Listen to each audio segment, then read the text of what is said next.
Ok.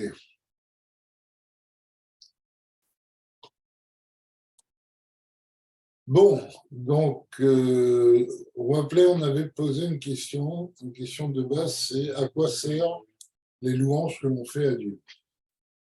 D'accord? Et on avait expliqué qu'en fait, les louanges, c'était pour réveiller les qualités de la personne qu'on loue. Si par exemple, on fait des louanges à quelqu'un qui est un, un généreux donateur, ça va lui faire donner de l'argent ou des choses comme ça. D'accord? Et donc, c'était l'exemple qu'il avait donné. Mais il a dit, il y a quand même un petit problème. C'est que, en fait, quand on fait des louanges à quelqu'un, il a déjà en lui ses qualités. D'accord? Et quand on le fait ses louanges, on révèle ses qualités. On ne crée pas des nouvelles qualités. D'accord? Or, au niveau de Dieu, ben, ça ne sert à rien puisque au niveau de Dieu, tout est indéfini. Et y a pas, on ne peut pas dire que les qualités sont cachées en Dieu. Dieu est une entité indéfinie, comme on l'a dit. Et donc, on ne peut pas révéler quelque chose qui existe déjà, on est obligé de créer un nouveau sentiment de Dieu. D'accord? Et donc, comment, par le Hallel, on va créer ce nouveau sentiment au niveau de Dieu. D'accord? Et alors, on avait expliqué, commencé à expliquer que dans la Kabbalah, on parle des 10 Sphirot Agnuzot. D'accord? Alors, on va revenir là parce que c'est un sujet en lui-même. Je pense que c'est pas tout le monde qui s'en souvient. Alors, on va reprendre quelques lignes au-dessus. Pour להבין זה, יש להגיד מתחילה להבין מה שאנו מוצאים בספרי הקבלה, שיש 10 ספירות גנוזות במעשית, כמו שכתוב בפרדס בשם הגאונים. D'accord? Donc, pour expliquer cela, il faut introduire la notion des 10 sphirotes qui sont occultées, cachées dans le massif, c'est-à-dire en Dieu. Comme c'est écrit dans le Pardes au nom de Gaudi.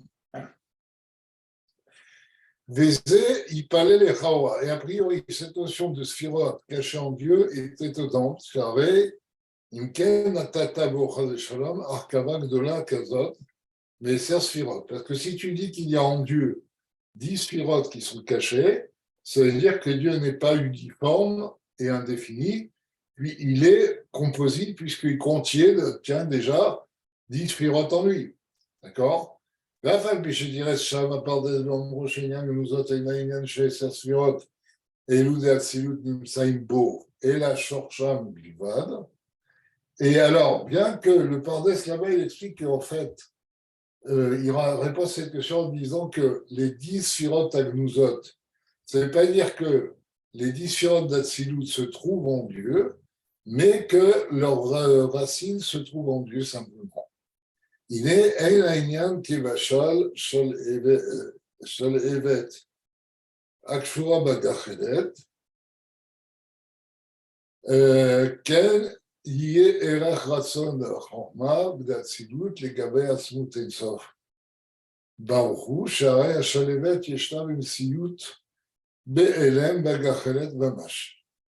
Alors, et on ne peut pas donner l'exemple qu'on avait donné précédemment d'une flamme qui provient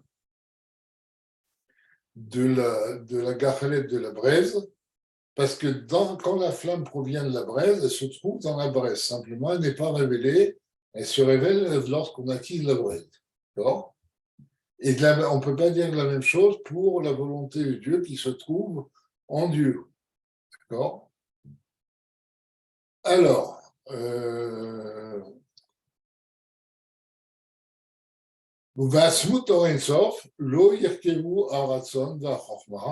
or, dans l'essence de Dieu, on ne peut pas greffer la notion de volonté ou de chorma, même en disant qu'ils sont cachés, ils sont occultés là-bas, Machar Shehu Pashut Bitachlit Apshitut, puisque comment dire, le postulat de base, c'est que Dieu est une identité indifférenciée. D'accord? Et si on dit qu'il y a une volonté, une sagesse ou quoi que ce soit au milieu de Dieu, ce n'est plus une entité indifférenciée, puisqu'il a en lui des notions, des définitions qui sont greffées en lui. Donc ça, c'est ce qu'on a vu la semaine dernière. וגם מה שהמשיל שם הפרדס, משל יותר דק. Et aussi, même ce que le Pardès là-bas, l'exemple que donne le Pardès d'une façon plus raffinée, plus fine. Amar, כמו אבן החלמיש, שמוציאים ממנו ניצוצות על ידי בתישת ברזל. Alors, le Pardès là-bas donne un deuxième exemple. Il dit en fait, non, c'est comme un silex dont on va sortir des étincelles, d'accord, en le frappant par exemple contre du fer. Chez Eilomar, chez Amitzutz, Aya Maruto Mamash Bachalamish. Là, on ne peut pas dire que l'étincelle, telle qu'elle est définie, se trouvait dans le silex. Et là, Shiesh Bo Koach Chom Bevad, Koulé Incham. Mais dans le silex, il y a simplement une force de chaleur qui peut produire du feu. Mais on ne peut pas dire que l'étincelle se trouve dans le silex. Gamze Eino Machan Amuti. Cet exemple, nous dit le Tzemar Tzedek, n'est pas un vrai exemple. Pourquoi? Lomar, Shekmoked, Yesh Be'elem, Koa Veshoresh, Aeser Surot Ben Sof, parce que ça vient nous dire que il y a quand même dans le Or En Sof qui est indéfini, dans le En Sof qui est indéfini, d'accord, une force cachée qui est la source des dysphirotes. Sha'arei gam she'ein ma'ut anisot ba'chalamish, parce que dans l'exemple du silex, même si on dit, on sait que les étincelles ne se trouvent pas dans le silex, mais il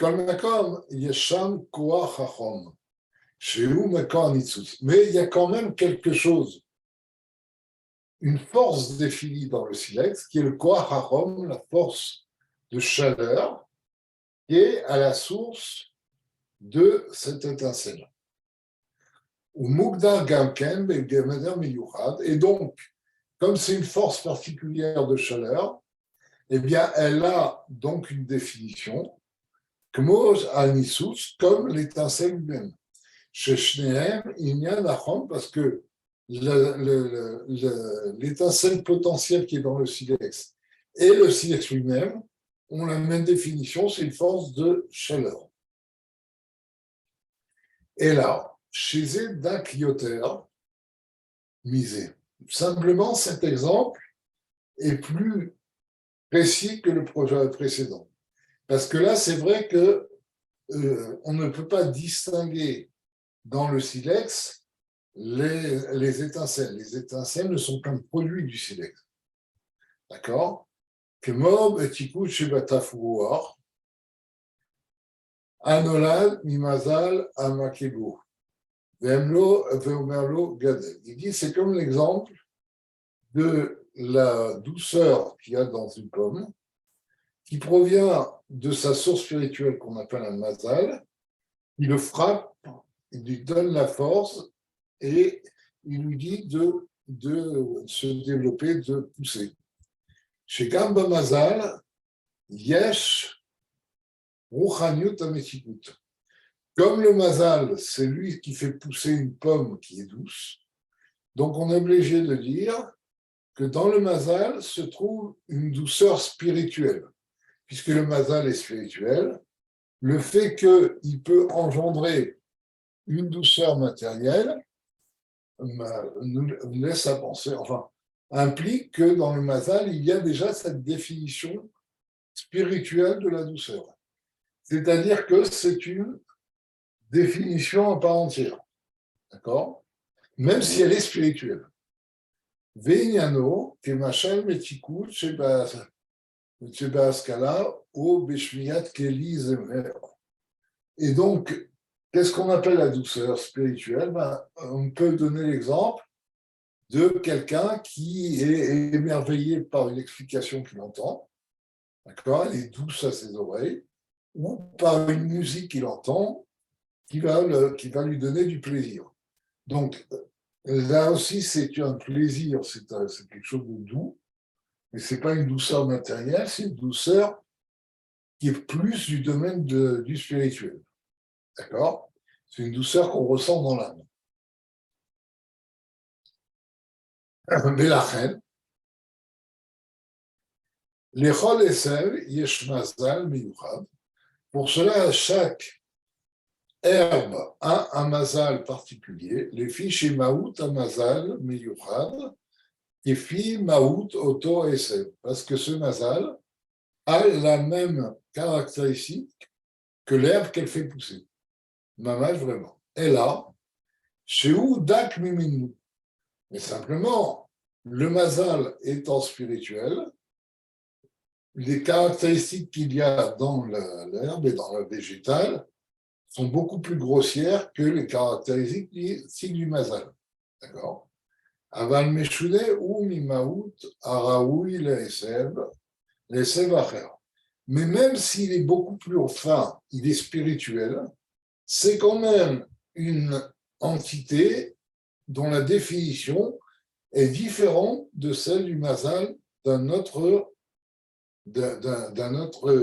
herbe ou d'un autre végétal. D'accord? Même si c'est quelque chose de très fin, ça n'a aucun rapport avec la douceur ou l'acidité du végétal qui l'aide à pousser, c'est quand même une définition différente de l'autre mazal. Chaque mazal a sa caractéristique. La preuve, c'est que chaque mazal ne fait pousser qu'une seule sorte de végétal. D'accord? Et là, chez Ouda Minou, simplement, il est plus fin que les caractéristiques matérielles du végétal. Aval, et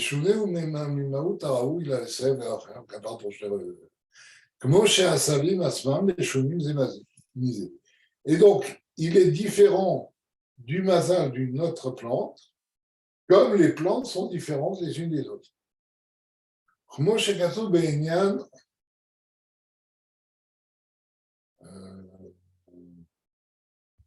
Nunchet,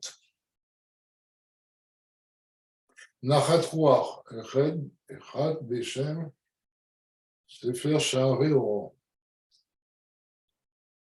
Bon, ça je ne sais pas, il cite un sefer que je ne connais pas. Les Chacham Mamash ou Machal Achalamish les Gabé Anissus.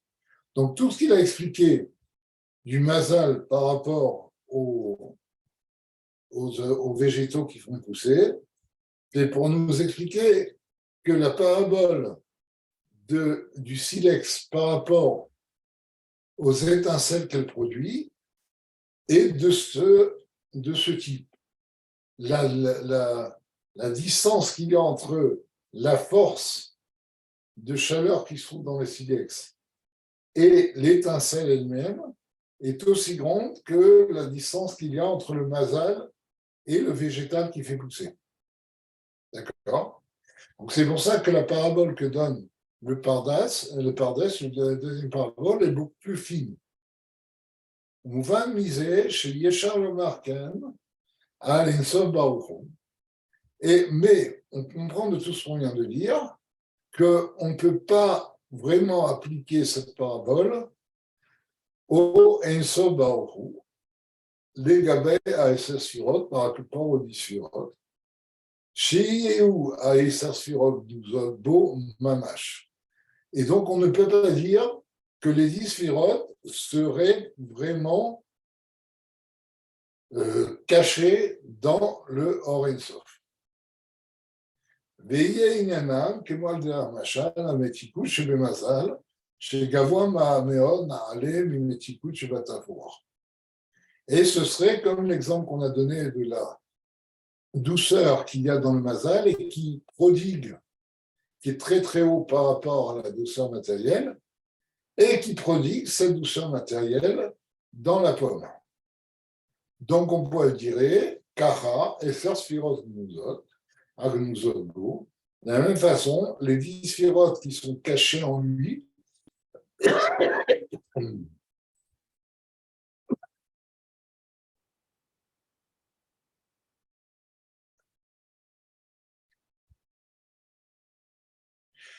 Yu Inyanam, les malas, mala, mimadrigat à cette sphirote d'Atsilut. Donc, on pourrait dire que c'est la même chose pour les 10 sphirotes Agnuzot. Eh bien, c'est des sphirotes qui se trouvent en Dieu ou dans le Or Ein Sof, mais qui sont infiniment plus hautes que les 10 sphirotes d'Atsilut, comme le Mazal est infiniment plus haut que la douceur de la pomme. Aval Behemet, c'est énorme, mais en fait, c'est pas possible de dire ça. Pourquoi? Charé, j'ai un petit problème un mal de gorge qui persiste depuis un bout de temps. Bon, Charé, les films à chalanal, parce que selon l'exemple qu'on a donné du silex par rapport aux étincelles ou du mazal par rapport à la pomme, d'accord? Aer, arei, er sheyie, yiu aser sfirot agduzot, na'alim, na'ut aser sfirot agduyot, quelle que soit la hauteur, la distance qui sépare les 10 sphirotes cachées des 10 sphirotes révélées, on peut dire que oui, mais les 10 sphirotes cachées sont infiniment plus hautes que les 10 sphirotes révélées, elles sont dans un niveau spirituel bien plus haut, etc.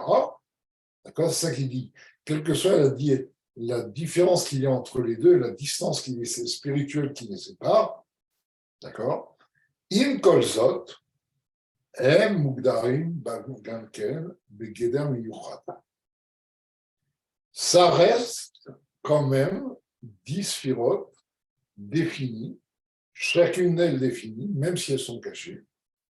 Et kol echad nivdelet mitzulata, et chacune différente de l'autre, comme on a dit, Mitralkut amazalat, mamash, et itralkut asabim. Comme on a dit précédemment, que même si les mazalotes sont des entités spirituelles très hautes, chaque mazal étant en relation avec une plante différente, il y a donc une définition différente de votre mazal. On va dire oui, mais au niveau spirituel, la différence ne se voit pas beaucoup. Oui, mais ça existe quand même. Même si c'est une différence très fine, c'est quand même une différence.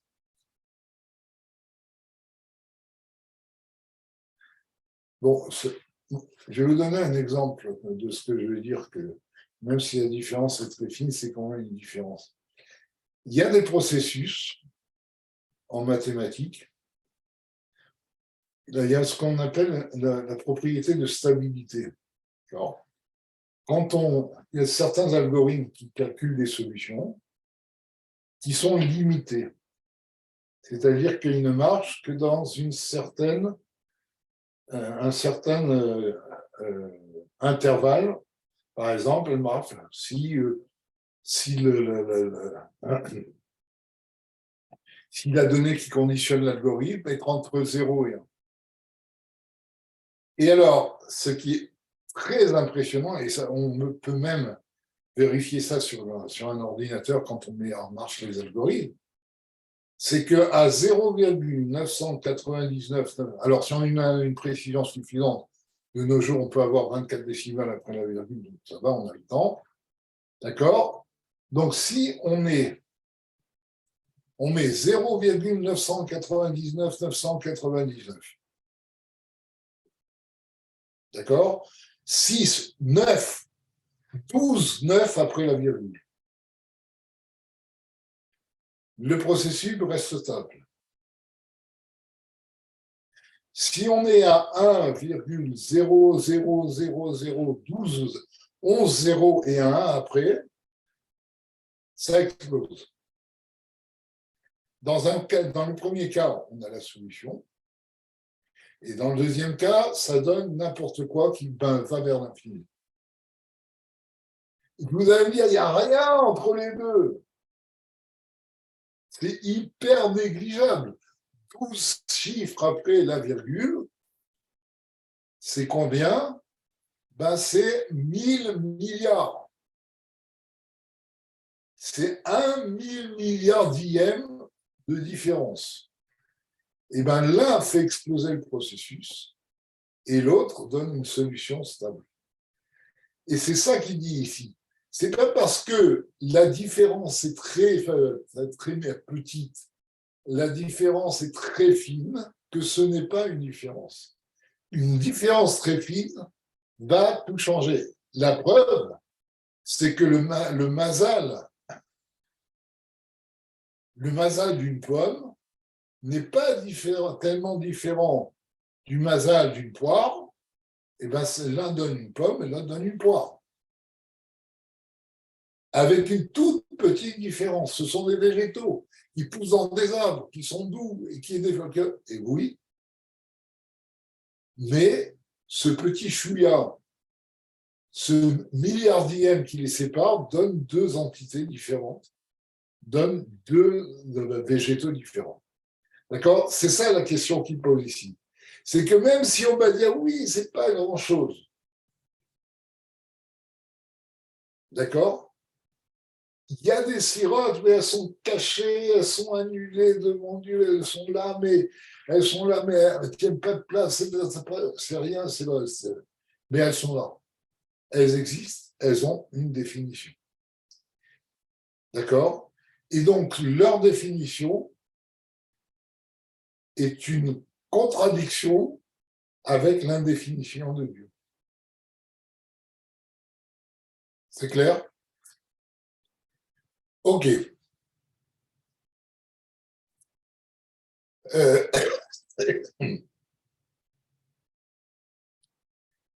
Ve'ezo baruchu ou fashut betachit.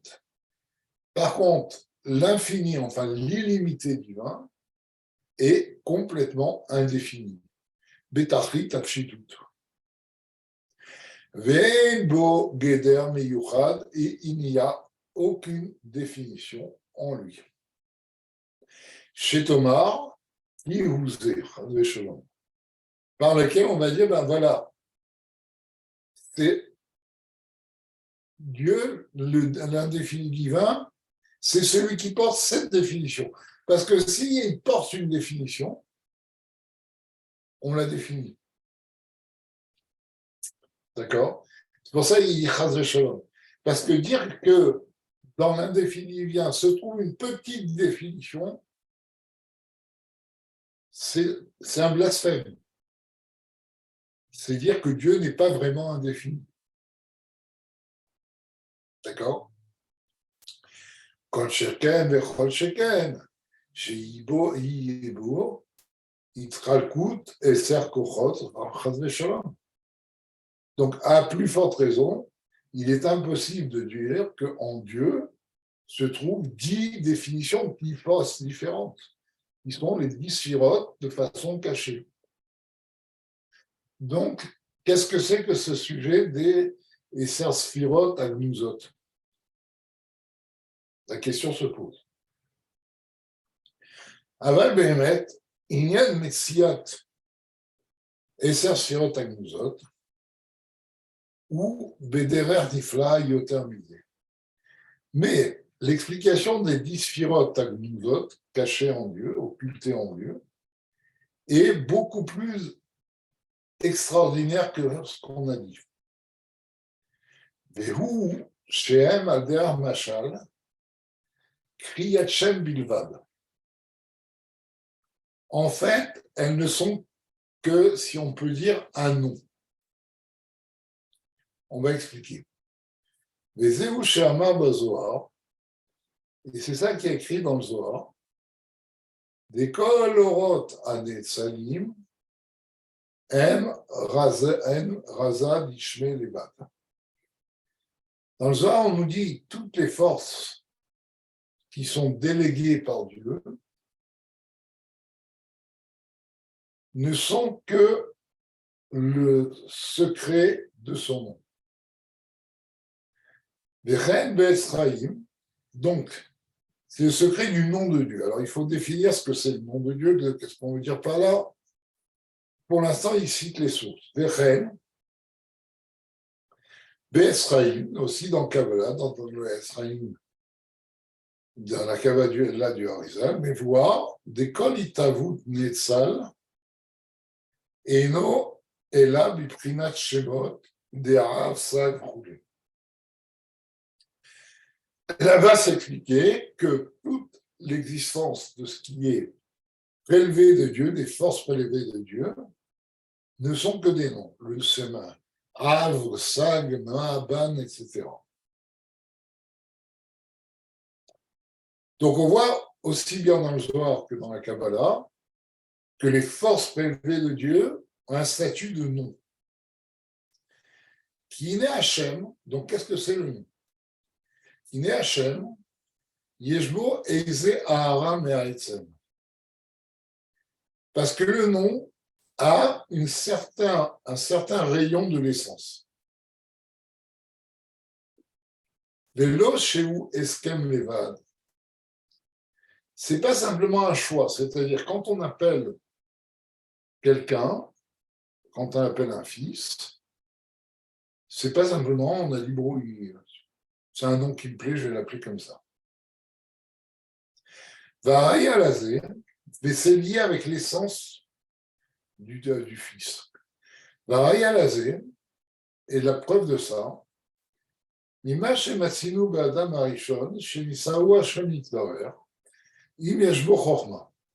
On voit ça du fait que Adam Arishon, Dieu l'a éprouvé, a éprouvé son intelligence, d'accord, et lui a demandé l'ikrot shemot la behemoth, vechayot veofot. Il lui a demandé d'appeler, de donner des noms aux animaux domestiques, sauvages, aux oiseaux, etc. Et que dit le verset? C'est un verset très compliqué à comprendre. Vechol asher yichralo à Adam zeshemu. Et chaque fois, chaque nom que donnait Adam, c'était son nom. Où est la chorma? J'explique ma question. C'est pas parce qu'on dit donne des noms au hasard qu'on est un grand chacham. Chez Ikea, ils font la même chose. Vous connaissez les noms des meubles Ikea, le Flux, bon. Il n'y a pas une grande chorma à mettre des lettres ensemble et de dire que ça, c'est un nom. D'accord? Tous ceux qui font de la science donnent des noms aux objets qu'ils découvrent, et c'est des noms qui ont quelquefois un sens, quelquefois pas de sens. C'est comme rayon X ou des choses comme ça. Bon. Donc, la question se pose. La Torah a l'air de nous dire que où était la grande sagesse de Adam par rapport à toutes les créatures, c'est qu'il savait donner les noms à tous les êtres créés. Et elle atteste, elle témoigne, que tous les noms que donnait Adam, eh bien, c'était leur nom. Raisonnablement, qu'est-ce que cela veut dire? Chez Keivan, la mitat shemot shelahem, chez Kivan, pardon, les amitat shemo shelahem. Kemo shetzarich liot behemet. Donc ici, on voit qu'en fait, Adam Arishon a réussi à percevoir le nom de l'objet, de la créature, qui lui correspondait. D'accord? Si on va dire que le nom, c'est le fait d'un hasard, c'est un choix arbitraire, aléatoire,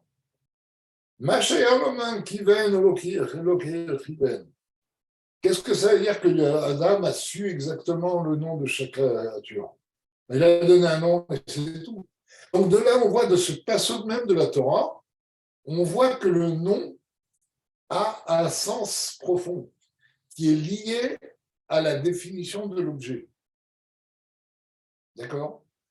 Ce n'est pas quelque chose qui vient par hasard. D'accord?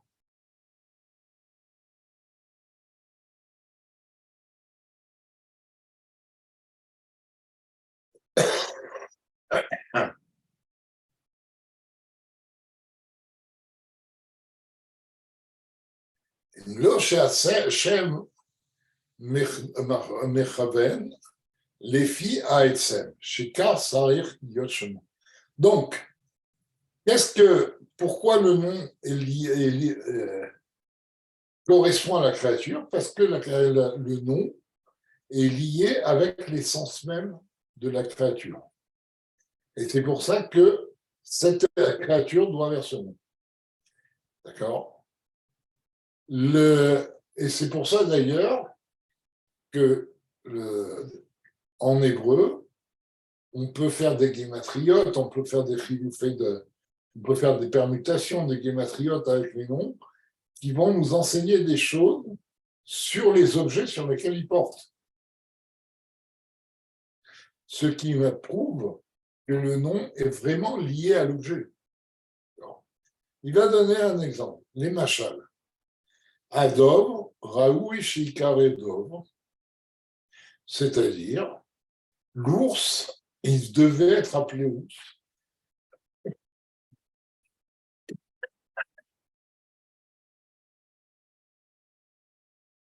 Hari Hari et le lion, un lion.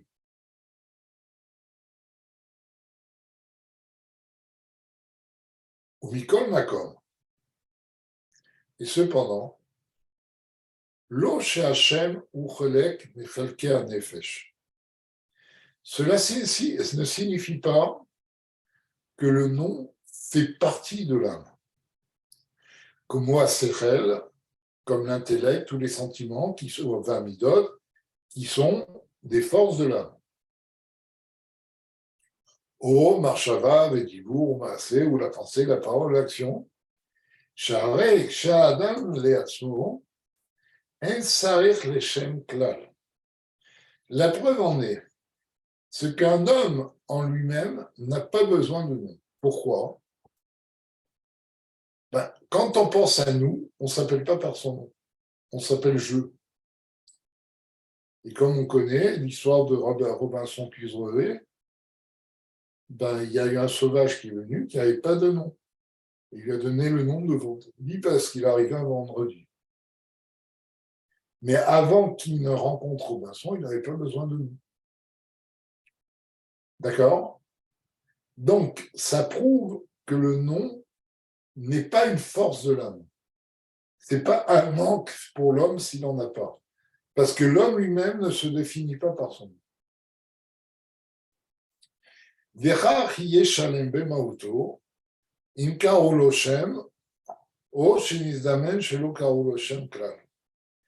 Et ça n'aurait rien changé à la définition de l'homme, à son caractère, à ses facultés, à ses qualités, ses défauts, si on lui avait donné un nom ou si on ne lui avait pas donné de nom. D'accord? Puisqu'un homme vit par lui-même, il n'a pas besoin de nom en lui-même. Bechol Ikar Peulat Hashem.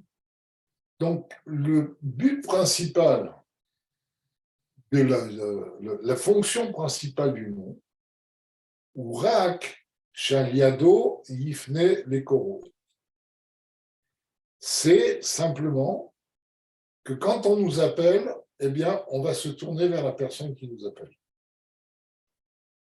D'accord? Parce que si quelqu'un dit Hé, Hé, ça peut être n'importe qui. Quand on a un nom, on sait que c'est à nous qu'il s'adresse. D'accord? Veugmo Betiad Lakeli. Et dit donc le nom est comme le manche d'un récipient. Chaliado, d'un outil, d'un ustensile quelconque. Chaliado, Ikro Akeli, par lequel on va prendre l'outil, l'ustensile. Aval, Eino Shaya, les Akeli, il n'a pas de relation avec l'outil lui-même. Par exemple, moi, j'ai pas, alors c'est mon cas entre autres, une poêle à frire à un manche. Mais on peut très bien frire sans le manche. Moi, j'ai 2 poêles qui ont fini par perdre leur manche. Et comme ça me fatigue d'en acheter d'autres, je les garde.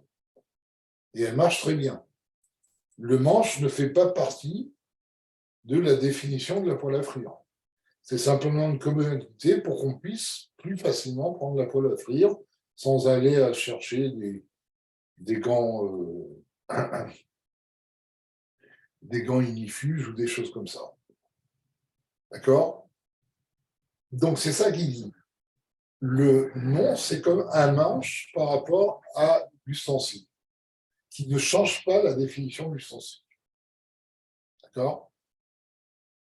Car, Ein la Hashem Yachas et Mauto. De la même façon, le nom n'a pas de rapport avec la définition de l'homme. Comme on a dit précédemment, c'est que l'homme en lui-même garde toutes ses facultés et sa définition, même s'il n'a pas de nom. La preuve, c'est que pour lui-même, il n'a pas besoin de son nom.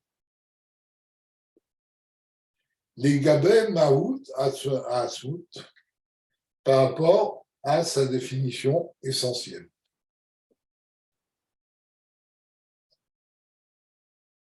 OK.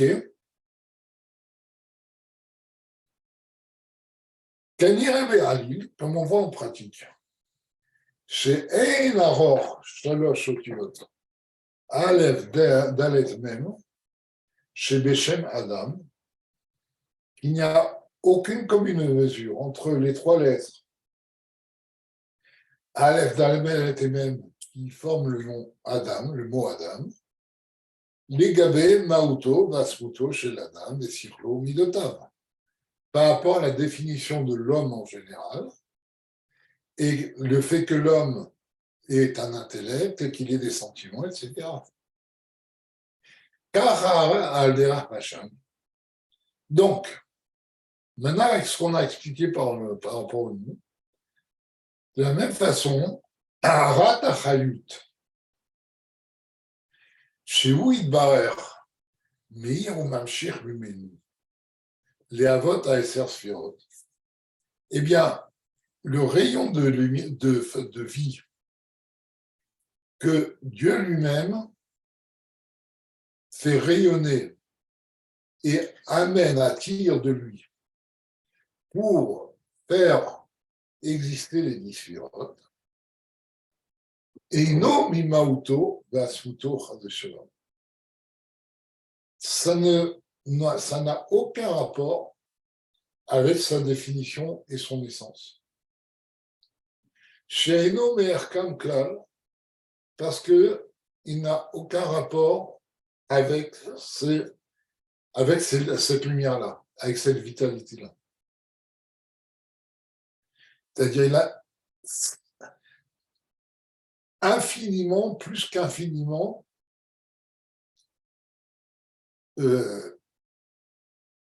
séparé de cette lumière par laquelle il va faire exister les sphirotes. Ça n'a aucun rapport avec lui.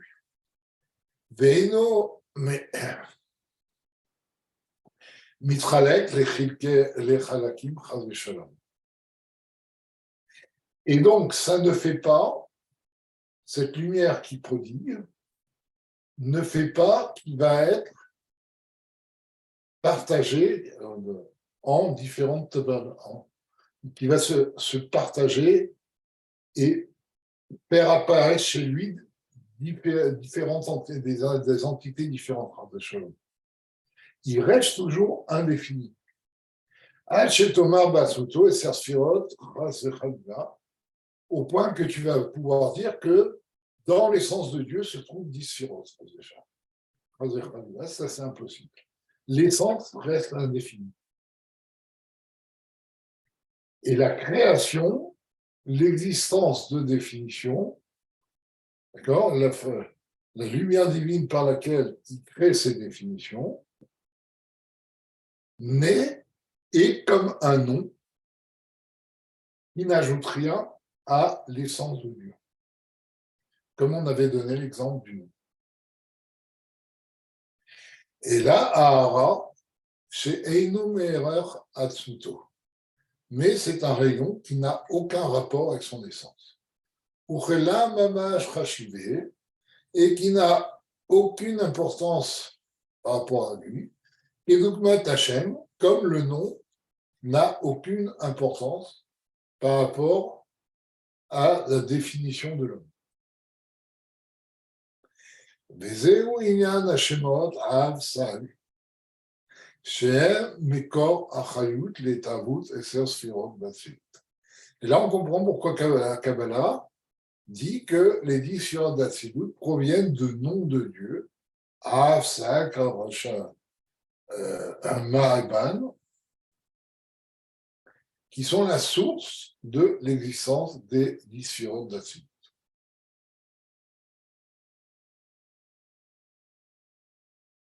OK? Donc, là, en fait, ici, on a détruit, enfin, on a cassé une image. Qu'est-ce que je veux dire par là?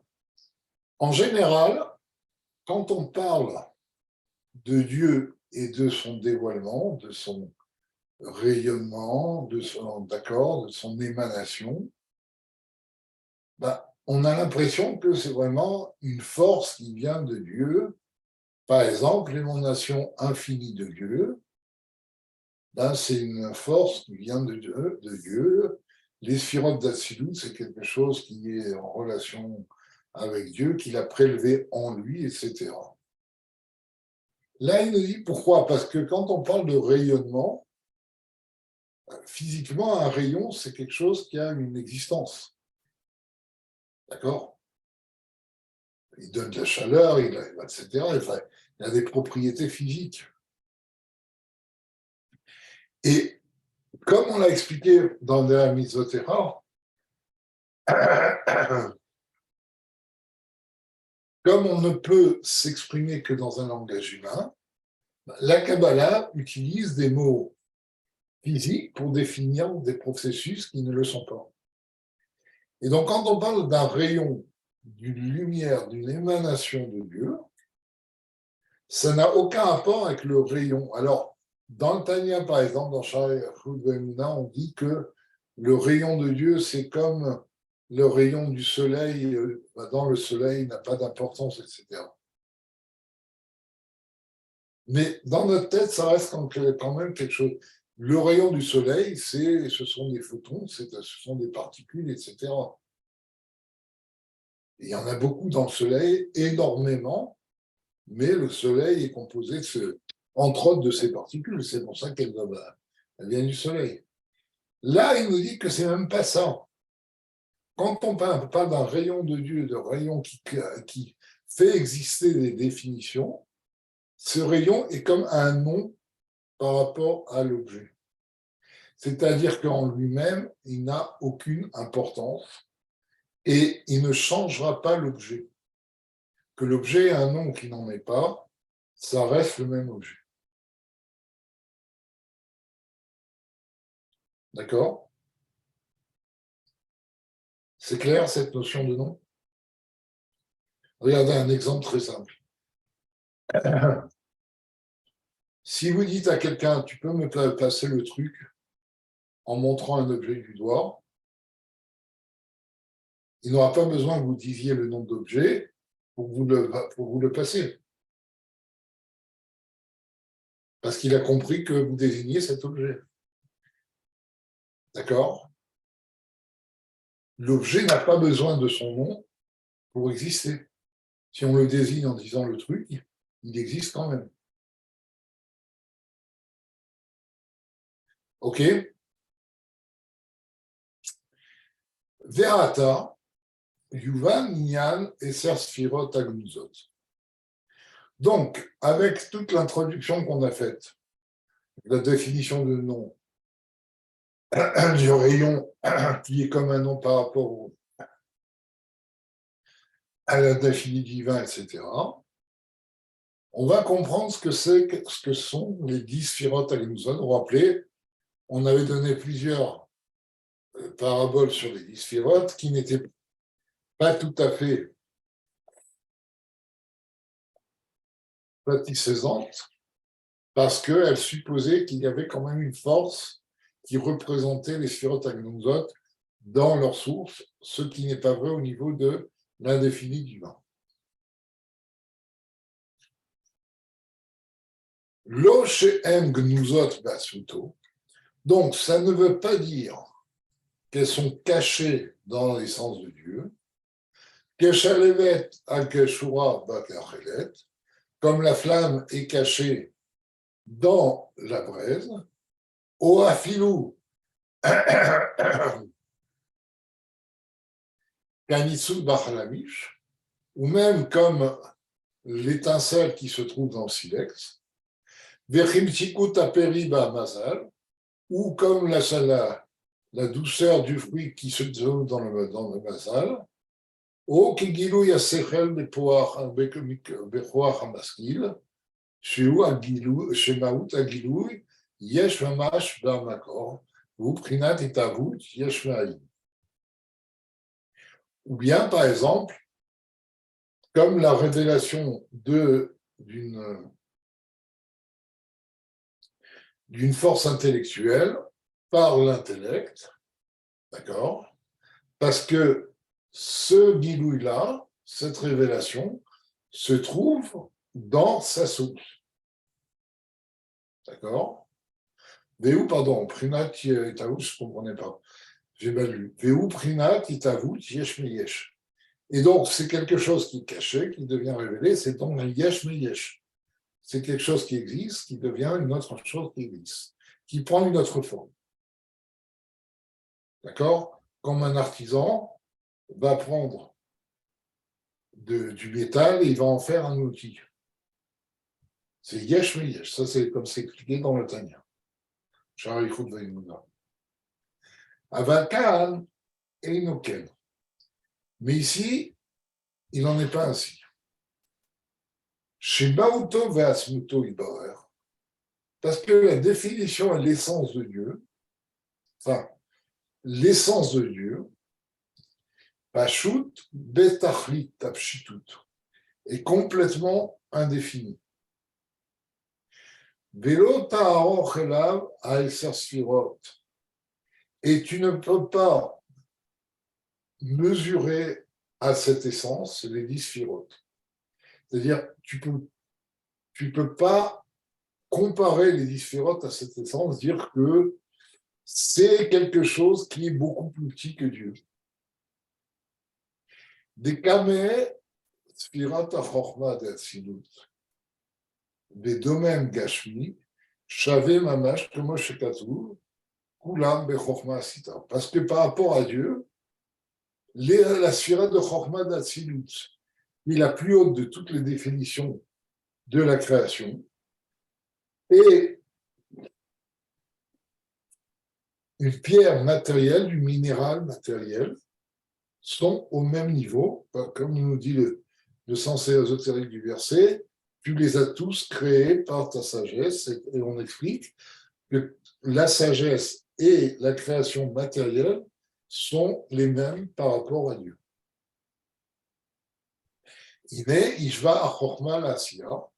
Donc Dieu a comparé la chorma à la création matérielle.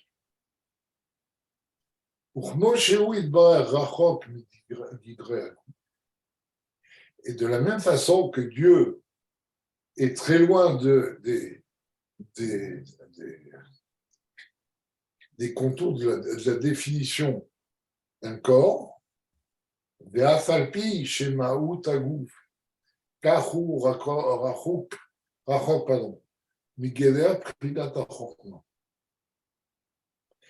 bien que la définition d'un corps soit très loin de la définition de la chorma, en particulier d'Atsilut,